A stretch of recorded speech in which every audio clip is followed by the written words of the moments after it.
जिस देश में कभी साइकिल और बैलगाड़ी पर रखकर रॉकेट इधर से उधर ले जाए जाते थे, उसी देश ने अब चांद और आसमान पर कब्जा करना सीख लिया है।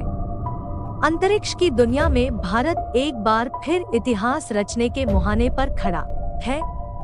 साथियों, इस वीडियो में हम लोग जानेंगे कि आखिर चांद का दक्षिणी ध्रुव इतना खतरनाक क्यों है। दूसरा, इस मिशन से भारत को क्या हासिल होगा। तीसरा, 14 दिन का ही मिशन क्यों। साथियों, इन सभी सवालों के जवाब जानने के लिए वीडियो में अंत तक बने रहिए। भारतीय अंतरिक्ष अनुसंधान संगठन इसरो का चंद्रयान 3 सफलतापूर्वक चांद पर कदम करने से चंद फरलांग दूर है। यानी चंद्रयान 3 ऐसी अंडाकार कक्षा में घूम रहा है जिसमें उसकी चांद से सबसे कम दूरी 174 किलोमीटर और सबसे ज्यादा दूरी 1437 किलोमीटर है। अब चंद्रयान 3 14 अगस्त को 11:30 से 12:30 बजे की बीच फिर से अपनी ऑर्बिट बदलेगा। इससे पहले 6 अगस्त को रात करीब 11 बजे पहली बार चंद्रयान की ऑर्बिट घटाई गई थी। तब ये चंद्रमा की 170 किलोमीटर इंटू 4313 किलोमीटर की ऑर्बिट में आया था। 22 दिन के सफर के बाद चंद्रयान 3 5 अगस्त को रोज शाम करीब 7:15 पर चंद्रमा की कक्षा में पहुंचा था। यान चंद्रमा की ग्रेविटी में कैप्चर हो सके, इसके लिए उसकी स्पीड कम की गई थी।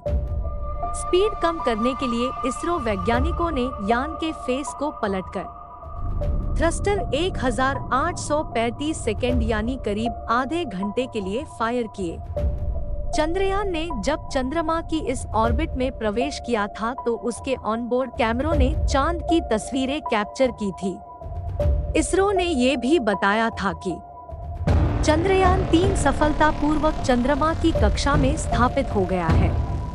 23 अगस्त को लैंडिंग से पहले चंद्रयान को कुल 4 बार अपनी ऑर्बिट कम करनी है। वो रविवार को एक बार ऑर्बिट कम कर चुका है। चांद पर कदम रखने वाला ये हिंदुस्तान का तीसरा सबसे बड़ा मिशन है। इसे 642 टन वजनी 5 मीटर ऊंचे LVM-3M4 रॉकेट से लॉन्च किया गया।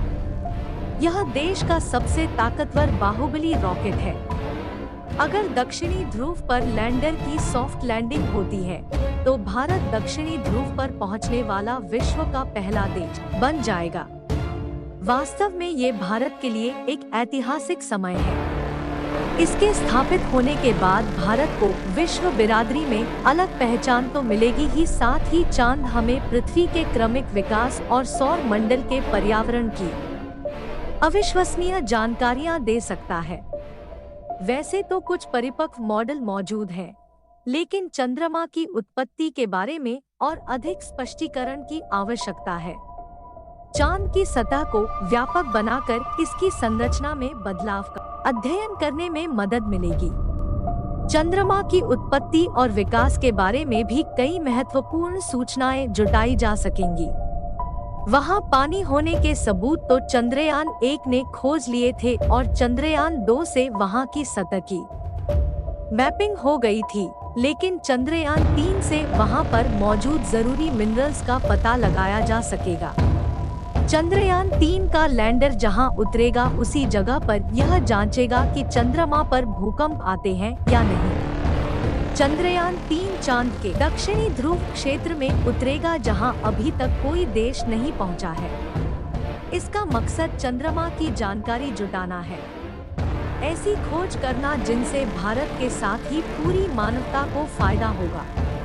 इन परीक्षणों और अनुभवों के आधार पर ही भावी चंद्र अभियानों की तैयारी में जरूरी बड़े बदलाव होंगे, ताकि भविष्य के चंद्र अभियानों की नई टेक्नोलॉजी को बनाने और उन्हें तय करने में मदद मिले।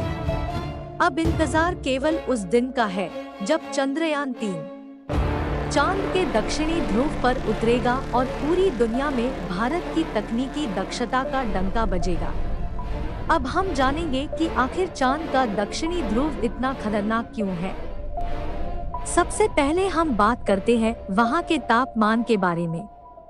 चंद्रमा के दक्षिणी ध्रुव पर सूर्य का प्रकाश नहीं पहुंचता है, जिससे वहां पर बहुत अंधेरा रहता है और सूर्य का प्रकाश वहां पर नहीं पहुंचने के कारण वहां का ताप बहुत कम होता है और कभी कभी तो वह का तापमान -200 डिग्री से भी कम चला जाता है। ऐसे में किसी इंसान का स्पेसक्राफ्ट से बाहर निकलना तो दूर स्पेसक्राफ्ट का भी ठीक से काम करना मुश्किल होता है। इतने कम तापमान होने के कारण कई बार स्पेसक्राफ्ट के कई इक्विपमेंट काम करना बंद कर देते हैं। इसके अलावा दक्षिणी ध्रुव पर जगह जगह बहुत ऊबड़ खाबड़ है, जिससे वहां पर उपकरण को आने जाने में परेशानी होती है। इस कारण चंद्रमा की दक्षिणी ध्रुव पर कोई भी देश नहीं जाना चाहते। साथियों, अब हम जानेंगे कि यह मिशन 14 दिन का ही क्यों है।